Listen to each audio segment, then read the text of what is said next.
Be R S کے کارگزار صدر کے ٹی آر نے زخمی کو علاج کے لیے دواخانہ منتقل کروایا۔ ایم ایل سی ضمنی انتخابات کے مہم کے لیے بھارت راشٹر سمتی بی آر ایس کے ورکنگ پریزیڈنٹ کے ٹی آر حیدرآباد سے نرسم پیٹ جا رہے تھے۔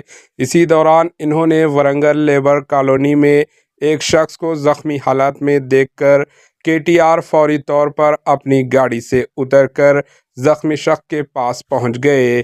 اس شخص کی شناخت 55 سالہ انجیا کے طور پر کی گئی، جس کے بعد کے ٹی آر نے اپنے قافلے کی ایک کار میں ورنگل کے ایم جی ایم اسپتال میں زخمی کو منتقل کروایا۔ Bureau report, H N news.